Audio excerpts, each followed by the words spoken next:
నమస్తే గిరిబాబు గారు. నమస్తే అండి.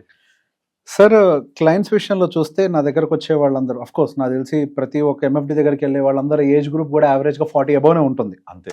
ఆ! ముందు రారు. ఆ! దానికంటే ముందు సహజంగా రావట్లేదు. సో, నేను చాలా సార్లు ఇంటర్వ్యూస్‌లో మాట్లాడినప్పుడు కూడా 40కొస్తే కానీ ఎవరికేం అర్థం కావట్లేదు అనే విషయం గురించి మెన్షన్ చేశాను. అండ్ అదే విధంగా వచ్చిన ప్రతి క్లయింట్‌ని 40 ఏళ్ల తర్వాత వచ్చే ఆల్మోస్ట్ 90% క్లయింట్స్ 40 అబోనే ఉంటారు. వచ్చే ప్రతి క్లయింట్‌ని ఒక ప్రశ్న అడుగుతాను. సార్, మీరు 40 తర్వాత వస్తున్నారు. ఇన్ని రోజులు మీరు ఏ ఒక్క డిస్ట్రిబ్యూటర్ గాని, అడ్వైజర్ దగ్గర గాని ఎందుకు వెళ్ళలేదు అని. సార్, 40 దాటిన తర్వాతనే మాకు ఆలోచన మొదలైంది. కళ్ళు అప్పుడే తెరుచుకున్నాయి. భయం అంటూ అప్పుడే మొదలైంది. ఇప్పటిదాకా మేము వెనక్కి తిరిగి చూసుకుంటే భవిష్యత్తు కోసం ఏం చేయలేదనే విషయం అర్థమైంది. మా పిల్లవాళ్ళు ఆల్రెడీ పెద్ద వయసుకొచ్చేసారు. ఇంటర్మీడియేట్ దగ్గరలోకి వస్తున్నారు. అండ్ వాళ్ళ గ్రాడ్యుయేషన్‌కి డబ్బులెట్లా, వాళ్ళ పెళ్ళిళ్ళకి డబ్బులెట్లా, అండ్ ఇంతకు ముందనంటే కొద్దో గొప్పో ఏదో వ్యవసాయం నుంచి డబ్బులొచ్చాయి కాబట్టి మా పేరెంట్స్ బతికారు. ఇప్పుడు ఆ పరిస్థితులు కూడా లేవు. ఇదంతా కూడా ఇప్పుడు ఎంప్లాయీస్ బేస్డ్ సొసైటీగా మారిపోయింది. మాకొచ్చేటువంటి ఆ పీపీఎఫ్ డబ్బులేమి సరిపోతాయన్న విషయం కూడా మాకు క్లారిటీ వచ్చేసింది. సో, బేసిక్‌గా ఈ లేట్‌గా రావటం అనే ఒక పాయింట్ గురించి నేనెప్పుడు వరీ అవుతూనే ఉంటాను. ఒక మాట్లాడటానికి కూడా హెసిటేట్ చేస్తున్నారు ఎర్లీ ఏజ్ గ్రూప్ వాళ్ళు. సో, ఈ ఎర్లీ ఏజ్ గ్రూప్ వాళ్ళుకి మీరు ఎటువంటి సలహాని ఇవ్వాలనుకుంటున్నారు? యాహ్! నేను ఆల్రెడీ చాలా సార్లు చెప్పాను చాలా వీడియోస్‌లో. మన లైఫ్‌ని 25, 25, 25 3 పార్ట్స్‌గా డివైడ్ చేసుకోవాలి. ఆ 25, 25, 25లో ఫస్ట్ 25 పేరెంట్స్ సపోర్ట్ తోటి ఎడ్యుకేషన్ కెరియర్ కంప్లీట్ అయిపోతుంది. అది అయిపోయిన తర్వాత 25 అయిపోయాక రఫ్లీ అరౌండ్ 26, 27లో జాబ్ వచ్చింది. జాబ్‌లో సెటిల్ అయ్యారనుకుంటే 30 కల్లా మ్యారేజ్ అయిపోద్ది. ఇక 30 నుంచి 50 20 years is very very crucial. ఒకవేళ 25కే జాబ్ వస్తే లక్కీ ఎనఫ్. ఆ 25 నుంచి 30 వరకు ఆ 5 ఇయర్స్‌లో కొత్తగా డబ్బులు సంపాదించడం మొదలుపెట్టి ఎంజాయ్ చేయడము, కొత్త గ్యాడ్జెట్స్, బైక్స్ కొనుక్కొని కొత్తగా మ్యారేజ్ అయ్యి అదొక హనీమూన్ పీరియడ్ అయిపోద్ది 30 వరకు. నెమ్మదిగా ఒకళ్ళు పుడతారు 30లో. ఇక పుట్టగానే నెమ్మదిగా అదొక 2, 3 ఇయర్స్ గడిచిపోద్ది. ఇక అప్పుడు మెల్లగా నువ్వు అన్నట్టు అసలు ఆలోచన మొదలవుతుంది. మొదలై ఆ 30, 34లో మొదలైన ఆలోచన కళ్ళు తెరిచి బయటకొచ్చి మాట్లాడేసరికి 40 ఇయర్స్ అయిపోద్ది. బట్ అలా 40 ఇయర్స్ తర్వాత చేస్తే వాళ్ళు కోల్పోయిన డబ్బులు కాదు, టైం. ఎగ్జాక్ట్‌లీ. ఇక్కడ మీ దగ్గర డబ్బులు ఎంత ఉన్నాయో మీకు తెలుసు, కానీ ఎంత టైం ఉందో ఎవరికి తెలియదు. ఎగ్జాక్ట్‌లీ. సో ఇక్కడ more value is in time, not the money. ఇప్పుడు మనము చాలా చాలా యాప్స్లో ఉంటాయి డిలే కాస్ట్ అని చెప్పి. ఎగ్జాక్ట్‌లీ. ఆ డిలే కాస్ట్ కూడా ఏం చెప్తుంది, ఒక 25 ఇయర్స్లో మొదలు పెట్టే వాళ్ళు సేమ్ అమౌంట్ రీచ్ అయినప్పుడు అదే అమౌంట్ రీచ్ అవ్వాలంటే 35 వాళ్ళు దానికి 3 to 4 టైమ్స్ ఎక్స్ట్రా ఇన్వెస్ట్ చేయాల్సి వస్తుంది ఎవ్రీ మంత్ ఆన్ మంత్. అలా చేసినా కూడా 25లో మొదలుపెట్టిన వాళ్ళకి అంత రాదు. Compounding factor. మీరు అది ఎక్కడైనా చూడండి, ఇప్పుడు వారన్ బఫెట్ వెల్త్లో మెజారిటీ ఆఫ్ వెల్త్ క్రియేట్ అయినంత లాస్ట్ 10 ఇయర్స్లోనే. ఆయన ఆల్రెడీ 97 చేంజ్కి వచ్చేసాడు ఏజ్. 85 వరకు ఉన్న wealth more than 2 to 3 times last 10 years వచ్చింది. ఇది పవర్ ఆఫ్ కాంపౌండింగ్లో జరిగే అతిపెద్ద మిరాకిల్ ఇది. దీన్ని అర్థం చేసుకోవాలి అంటే టైం ఇవ్వాలి మనం. సో అందుకే నేను ఏం చెప్తానంటే 25, 25, 25లో ఫస్ట్ 25 అయిపోయింది, పిల్లలకు supported by parents. Second 25 you have to support your family and you have to support your self. ఈ 25 to 50 ఏజ్లో మీరు ఎంతైతే డబ్బు సంపాదిస్తారో అందులో ఒక 15%, 80 to 85% ఫర్ ద డే, ఒక 15 to 20% ఫర్ టుమారో సేవ్ చేసుకుంటూ వెళ్తే మీకు థర్డ్ 50 వస్తుంది, 50 to 75. ఇప్పుడు ఈ కొత్త నయా జమానాలో ఏమైపోయింది, మన పేరెంట్స్ వచ్చేప్పటికి 60, 65 దాకా వర్క్ చేసేవాళ్ళు. అంటే వాళ్ళకు వర్కింగ్ పీరియడ్ ఏమో 60, 65 వరకు కూడా ఉంది. రిటైర్మెంట్ లైఫ్ దాని తర్వాత మహా అయితే ఒక 5-10 సంవత్సరాలు, 75 లైఫ్ స్పాన్ అనుకుంటే. కానీ ఇప్పుడు లైఫ్ స్పాన్ చాలా పెరిగింది.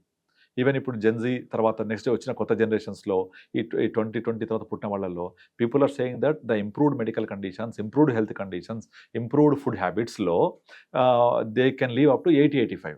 కానీ అదేమో లైఫ్ స్పాన్ పెరిగింది, వర్కింగ్ పీరియడ్ ఏమో తగ్గిపోయింది. ఎగ్జాక్ట్‌లీ. 50, 55 is maximum. మీరు ఎప్పుడు రిటైర్ అవుతారంటే ఇప్పుడు జనరేషన్ 40, 45 చెప్తున్నారు. కానీ 45 తర్వాత ఏం చేస్తారంటే ప్లానింగ్ ఉండదు వరకు, అది వేరే విషయం. ప్లానింగ్ ఏముండదు, కానీ నేను 45 రిటైర్ అవ్వాలంటారు. ఓకే, నేను వరల్డ్ టూర్ వెళ్తానంటారు. వరల్డ్ టూర్ కాదు, బయట వెళ్ళి ఒక 1 వీక్ ఉండిరండి, తెలుస్తుంది మీకు. ₹1,00,000 ఖర్చు అవుతుంది. అకామిడేషన్కి, ఫుడ్కి, transportation, 3 accommodation, food, transport.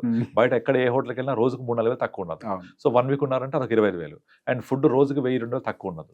And transportation అది ఒక్కళ్ళకైతే. ఇద్దరు వెళ్తే మరి మీ దగ్గర అంత డబ్బులు ఉన్నాయా? వారం రోజుల్లో ₹1,00,000 పే చేసే అంత స్పెండ్ చేసిన డబ్బులు అది ఉండవు. కానీ 45కి రిటైర్ అవుతాను, నాకు 45కి వరల్డ్ టూర్ చేస్తా, ఇంకో పని చేస్తా అని ప్లానింగ్ ఉంటుంది. బట్ ప్లానింగ్కి సంబంధించిన యాక్షన్ ఒకటి కూడా ఉండదు. ఓకే, సో అట్లా కాకుండా ప్రాపర్గా ప్లానింగ్ చేసుకొని ఆ కళ్ళు తెరిచేది ఏదో 40లో తెరవకుండా 30లో కళ్ళు తెరిస్తే 10 సంవత్సరాల బిగ్గెస్ట్ పీరియడ్ దొరుకుతుంది వాళ్ళకు. అప్పుడు దాన్ని వచ్చే శాలరీలో నుంచి 85%, 80% ఫర్ ద డే ఖర్చు పెట్టుకొని 20% సేవ్ చేసుకుంటూ వెళ్తే 50 నుంచి 80 ఇయర్స్ వరకు, అంటే మరో 30 years, which is the biggest life span and most expensive life span. అది ఎందుకు? మీకు మెడికల్ ఎక్స్పెన్సెస్ రావచ్చు, పిల్లల కెరియర్లో సెటిల్ అవ్వకపోతే మనం చూసుకోవాలి, మన పేరెంట్స్ ఉంటే వాళ్ళని చూడాలి, తర్వాత హెల్త్ కండిషన్స్ గురించి మనకు ఎక్స్పెన్సెస్ పెరగవచ్చు, కొన్ని రెస్పాన్సిబిలిటీస్ పెరుగుతాయి, అండ్ మోస్ట్ ఎక్స్పెన్సివ్ జోన్ అది. ఆ ఎక్స్పెన్సివ్ జోన్లో డబ్బులు రెగ్యులర్ క్యాష్ ఫ్లో రావాలి. But unfortunately when people are getting retired at the age of 50, మీకు ఎక్స్పెన్సెస్ ఏమో షూటప్ అవుతున్నాయి, ఇన్కమ్స్ ఏమో ఆగిపోతున్నాయి. పాపం ఇన్కమ్కి తెలియదు నాకు ఎక్స్పెన్సెస్ పెరిగిపోతాయి ఎక్కడి నుంచి అని. అక్కడ డబుల్ ఇంపాక్ట్ అవుతుంది. దాన్ని ఎదుర్కోవాలి అంటే డెఫినెట్లీ ప్లానింగ్ చేసుకుంటూ ముందు నుంచే వెళ్ళాలి. ఈ ప్లానింగ్ అంటే ఏం చేస్తారు మన వాళ్ళు?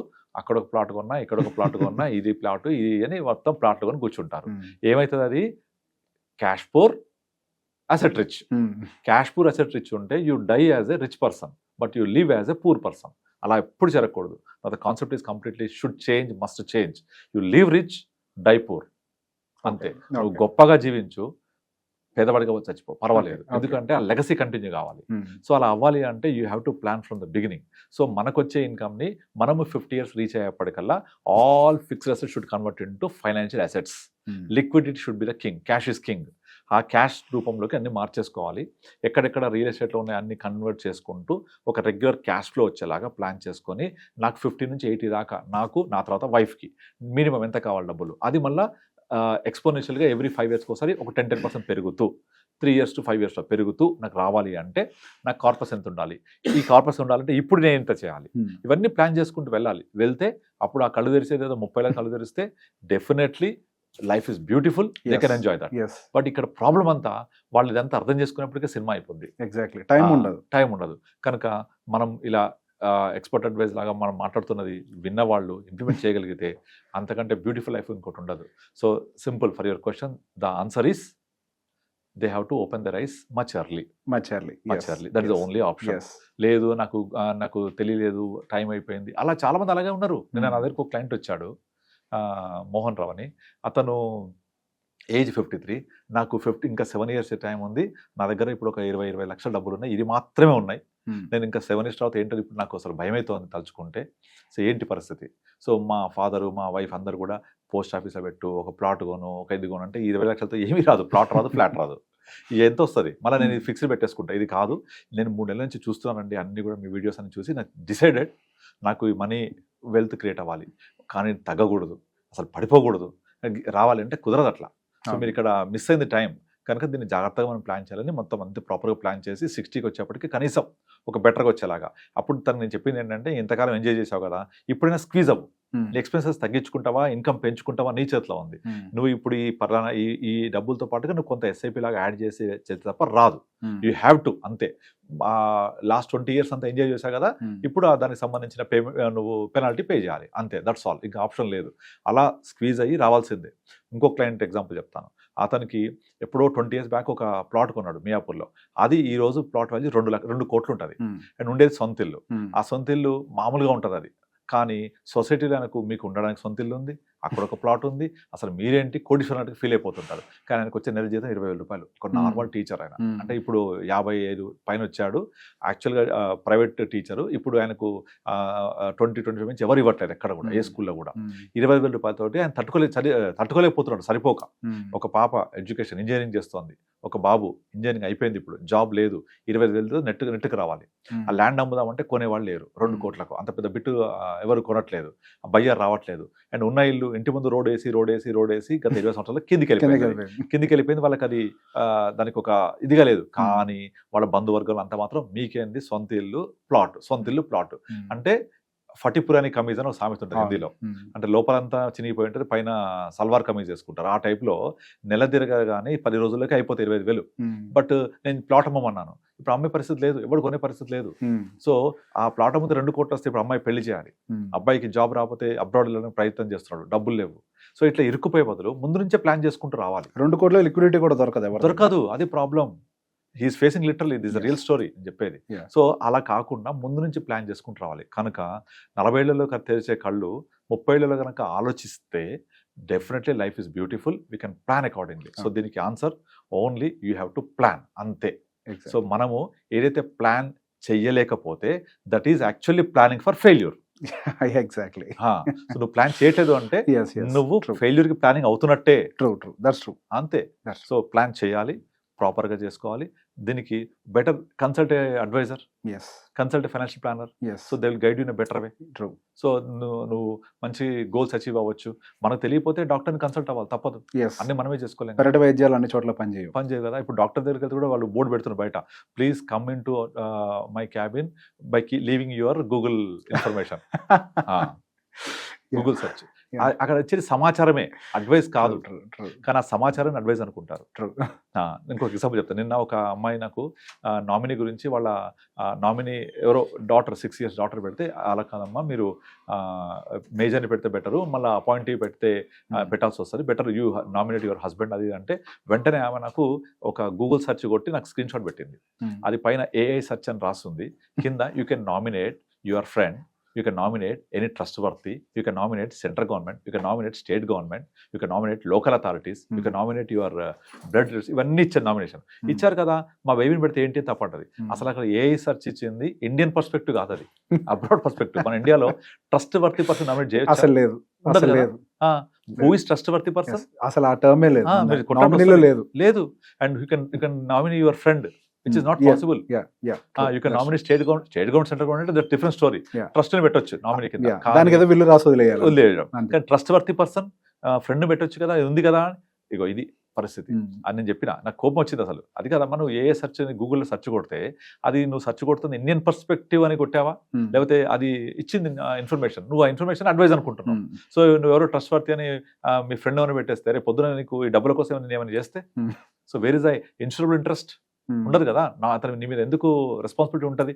కానీ అలా కాదు, better you put your husband or your father, mother, brother, sister, వీళ్ళకి రెస్పాన్సిబిలిటీ ఉంటుంది. This is what exactly. So ఆ ఏ సెర్చ్, గూగుల్ సెర్చ్ కొడితే ఇట్లాగే వస్తాయి ఆన్సర్లు. సో అది తీసుకొని వాళ్ళు ప్లాన్ చేసుకుంటా ఉంటారు. That is only information, not the advice. ఇప్పుడు చూడు, మనం ఎన్ని సిప్పులు క్యాన్సిల్ అవుతున్నాయి ఇవన్నీ చెప్తున్నారు కదా. నా క్లయింట్స్కి ఫోన్ చేసి అందరు సిప్పులు క్యాన్సిల్ చేస్తున్నట్టు మనం కూడా క్యాన్సిల్ చేద్దామా అని అడుగుతారు. అయ్యా బాబు, వాళ్ళందరూ తెలియక క్యాన్సిల్ చేస్తున్నారు. ఇప్పుడు ఇన్వెస్ట్ చేసే టైం ఇది, this is accumulation of units. అది విషయం మర్చిపోతున్నారు. యూనిట్స్ అక్యుములేషన్, ఇది ఇన్వెస్ట్మెంట్ గ్రోత్ కాదు. ఇది ఇలా అక్యుములేట్ చేసుకుంటూ పోతే రేపు పొద్దున పెరిగినప్పుడు డబ్బులు వస్తాయి. మంచి తర్వాత ఎప్పుడు, చెడు తర్వాత ఏమొస్తుంది, మంచి వస్తుంది. పడిన తర్వాత ఏమైంది, పెరుగుద్ది. ఇది అందరికీ తెలిసే విషయం. సో పడుతుంది కదా, తర్వాత ఏమైంది, పెరుగుద్ది కదా, కొనుక్కోవాలి. ఇప్పుడు కనుక ఒక బ్యాడ్ తర్వాత ఏమొస్తుంది, గుడ్ వస్తుంది. సో ఇప్పుడు బ్యాడ్ టైంలో is a good time for investment. But అందరూ క్యాన్సిల్ చేస్తున్న ఇప్పుడు మనము చేద్దామా, అందరూ ఆపేస్తానంటే మనం ఆపేద్దామా, వేరే ఎవరో ఓ పెద్ద ఆయన ఫండ్ మేనేజర్ మాట్లాడుతున్నాడు స్మాల్ క్యాప్ మిడ్ మనం ఆపేద్దామా. అరే వాళ్ళు చెప్పేదంతా సమాచారం, అది you understand the perspective what you want. So ఇప్పుడు బాగా వాల్యూస్ తక్కువ ఉన్నాయి, డబ్బులు ఉన్నాయి కదా దగ్గర, ఇన్వెస్ట్ చేయి. ఇప్పుడు wait for some time, it will get you. Market పెరగకపోదు, మనుషులు మార్కెట్లు ఎప్పుడు పైకే పోతాయి కదా, కానీ పడుతూ లేస్తూ పోతాయి. సో రిస్క్, వొలటాలిటీ, దీన్ని అర్థం చేసుకోవడం కూడా చాలా మంది మిస్టేక్ అవుతారు. రిస్క్ వేరు, వొలటాలిటీ వేరు. ఇది volatility, not the risk. Risk means మీ డబ్బులు పోవడం, మనిషి చచ్చిపోవడం, రోడ్డు మీద యాక్సిడెంట్ అయితే రిస్క్ జరిగిపోవడం, అవి రిస్క్. ఇది వొలటాలిటీ. ఇది more the volatility, hire the returns. Volatility లేకపోవడమే పెద్ద రిస్క్, నువ్వు రిస్క్ తీసుకోవడమే పెద్ద రిస్క్. సో మనం అర్థం చేసుకోవడం ఉంటుంది అన్నీ కూడా. Right sir, thank you so much. Thank you అండి.